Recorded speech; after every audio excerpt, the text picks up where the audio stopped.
97% des scientifiques travaillant sur le changement climatique estiment que la Terre se réchauffe en raison des activités humaines. Pour bien comprendre la responsabilité de l'homme dans ce phénomène, il faut d'abord s'intéresser à un mécanisme qui, lui, est parfaitement naturel, l'effet de serre. Voilà comment ça marche. Lorsque la Terre est éclairée par le Soleil, sa surface réémet vers l'espace une partie du rayonnement qu'elle a reçu. Sauf que les gaz à effet de serre, comme le dioxyde de carbone, le méthane ou le protoxyde d'azote, retiennent une partie de ce rayonnement infrarouge émis par la Terre et lui renvoient, ce qui contribue à la réchauffer. Or, c'est justement cette mécanique que l'homme a déréglée. Combustion du pétrole et du gaz, déforestation, agriculture intensive. Depuis la révolution industrielle, les activités humaines émettent de grandes quantités de gaz à effet de serre, principalement du dioxyde de carbone et du méthane. Ces gaz s'accumulent dans l'atmosphère et atteignent désormais des niveaux records. Pour le CO2, par exemple, sa concentration est passée de 270 parties par million à la fin du 19e siècle à près de 400 parties par million aujourd'hui. C'est la concentration la plus forte depuis 800 000 ans au moins. Conséquence, l'effet de serre s'intensifie.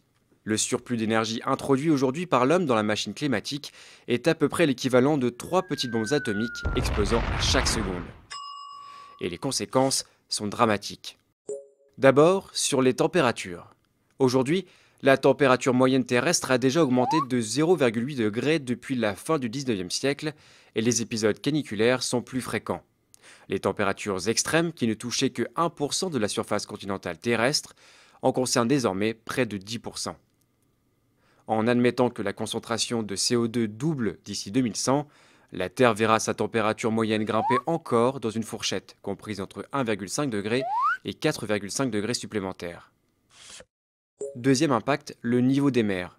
Sur tous les continents, les glaciers d'altitude reculent et disparaissent. Les grandes calottes polaires du Groenland et de l'Antarctique perdent leur glace dans l'océan et contribuent à élever le niveau de la mer.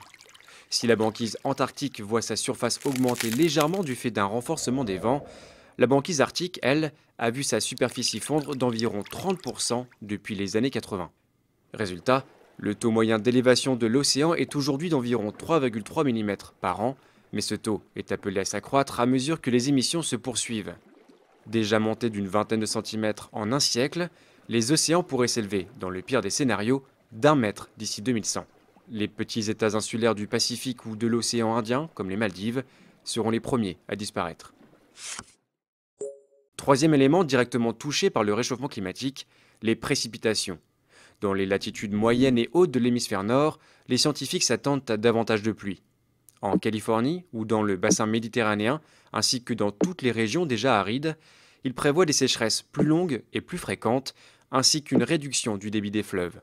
Le problème, c'est que les centrales thermiques et nucléaires sont justement refroidies par les cours d'eau. Ceci pourrait donc avoir des répercussions importantes sur la production d'électricité. Enfin, l'un des effets les plus méconnus et les plus inquiétants du changement climatique en cours reste l'acidification des océans. Le CO2 excédentaire se dissout en effet dans les eaux de surface et les rend plus acides. La rapidité de ce phénomène est inédite depuis 300 millions d'années et les scientifiques ignorent les effets qu'il aura d'ici à quelques décennies. Les coquillages et certains planctons qui constituent le socle de la chaîne alimentaire pourraient ne pas pouvoir s'y adapter. Leur disparition aurait un impact direct sur l'ensemble des espèces, l'homme compris.